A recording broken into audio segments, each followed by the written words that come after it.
Oh, hello everyone. Um, More training, more runs, more mileage, more workouts don't necessarily mean more progress. Now, sometimes we notice that recovery slows down, our energy level drop, we feel tired all the time, and perhaps we may even become injury prone. And the problem may not be the training load at all. It may be red S. Red S stands for relative energy deficiency in sports. Now, this is a clinical syndrome, and it develops when the energy intake from food does not meet the day-to-day demands of the workouts. Now, to put it simply, we are not taking enough fuel to help the body recover. Now, the consequence is that the body begins to reduce the production of hormones, testosterone, estrogen or estradiol, and progesterone. All are now subject to a major decline.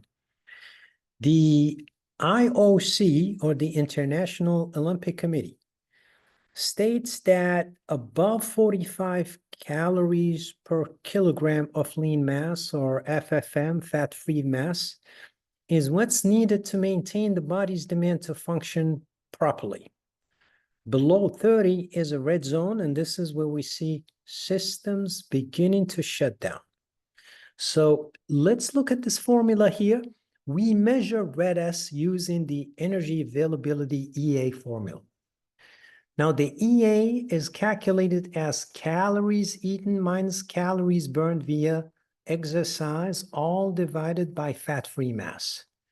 If you happen to be above 45, that's optimal. At this level, the body has enough fuel to support hormones, bone health, recovery, and performance. If you happen to be between 30 and 44, that means reduce energy availability, and it means you're not in crisis quite yet, but you're under fueling. And over time, this can impair performance and recovery. If you happen to be below 30, this is considered low energy availability.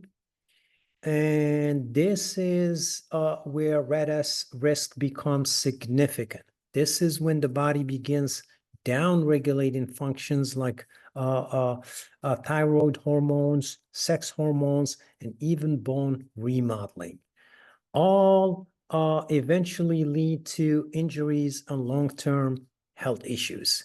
Now, I do have an example here in the bottom. So if someone consumes 2,500 calories a day and he or she burns 1,000 calories in training and has a fat-free mass of 50 kilograms, their EA, energy availability, comes out to 30. That lands them right on the red S high risk zone.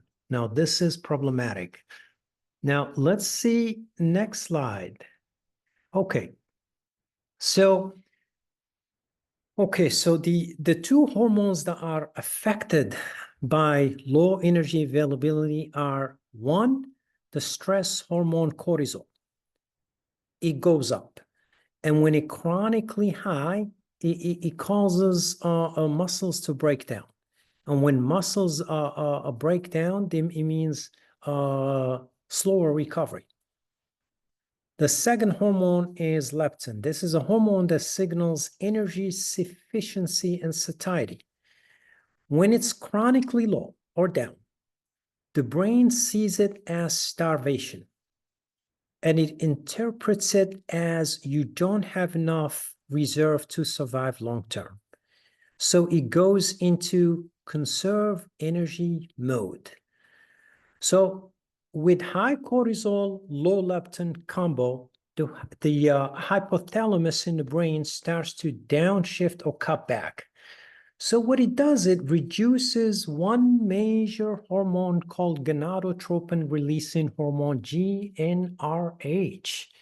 And with this less GnRH, testosterone and estrogen production gets suppressed. That means less support for muscle building, less support for bone strength, recovery slows down, and performance suffers.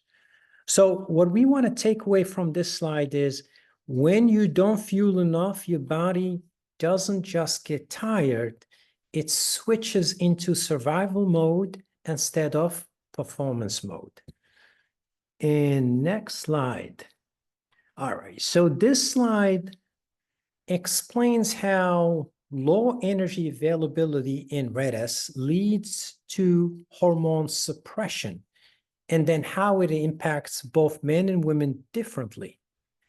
So starting from the top, it all starts with REDS, not enough fuel, which raises cortisol, the stress hormone, and lowers leptin, the energy signal hormone. And we saw this in the previous slide. And that combination tells the brain we're in shortage and need to conserve. Now, the hypothalamus responds by lowering GnRH. That leads the pituitary gland to reduce luteinizing hormone LH and follicular stimulating hormone FSH. These are the hormones that normally tell the ovaries and testes to produce sex hormones. So in men, this suppression lowers testosterone. That means slower recovery, weaker performance, loss of muscle mass, fatigue, and lower bone density. In women, estrogen, progesterone, and testosterone all drop. That can cause menstrual disruption, slower recovery, loss of muscle mass, fatigue, reduced bone density, and often we see a stress fracture in this case. So the takeaway from this slide is that REDS doesn't just drain energy in the short term. It shuts down the hormone system that supports muscle, bone, and long-term performance in both men and women. Now, I do have a program that I developed that will help us find out or determine the levels of REDS. I'm going to share it with you here. So let's see what it is. Okay.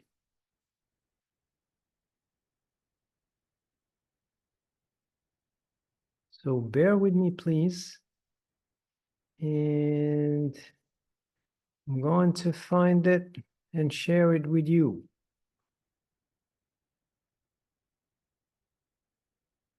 Let's see what it is. Yeah, just a moment.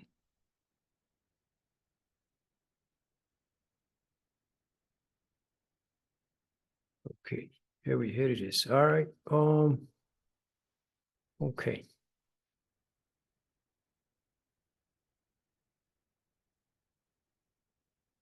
Okay. So this is a program that will help us find out where we stand in terms of REDS. So let's take a case study. We have a female, 33 years old, and she's a runner. She runs about from 4 to 5 miles a day. So with 100, let's say she burns 100 calories per mile, that's about 500 calories per day. She does strength and core workouts every other day. So we'll give her about 50, on average, about 50 calories. She burns 50 calories per day from the workout. She weighs about 115, and these are just numbers that I'm making up right now. Body fat about, let's say 18. Okay. And she consumes, I think we got 2 eggs, 1 slice of bread, and this is her meal per day. This is her consumption. This is her food intake. About 4 ounces. And we can change this. And the program calculates calories automatically. Six here we got breakfast, lunch, dinner, and we got snacks. So okay. So the results, okay. So her current intake is 1,662 kilocalories. She's right here at high risk. And the impact that this red S high risk zone on her hormones right here. So this is in a if had we not been in red S zone or low energy availability, this is what her graph would look like. This graph is the levels of estrogen and progesterone over the years. So as you can see, for anyone for females between 40 and 50, they go through perimenopause, and you can see a downshift, or you see a gradual, not a gradual, but a sharp decline in estrogen and progesterone. Now, what RED-S does, or low energy availability, as they decline even more. So in dashes in green, estrogen, see the delta between healthy estrogen in solid blue versus the dash in green is about 20% to 30%. Now for progesterone, same thing. The solid yellow versus dashes in red, you could see a decline in about 20% or 25%. So this is because the case study is 33-year-old, so she's not quite in the perimenopause state yet. So she's somewhere about here, and with red S, you could see a major decline or major reduction in those two main hormones. So what do we do to avoid this? So we do have here a recommendation. So the recommendation is to increase your fats and carbs and ensure that you have adequate amount of protein. And to make sure, or to further make sure that your testosterone, your progesterone and estradiol don't suffer further, these are the recommended labs. And you can get a T3 thyroid hormone, you can get luteinizing hormone and FSH estradiol, and you can track these labs to see where you stand and make the necessary adjustments. Now let's do one more. Let's say this time is a male, and he's 46 years old. He runs about 8 miles a day on average, so he burns about 800 calories. He does core workouts every other week, so burning about 50. We keep that solid.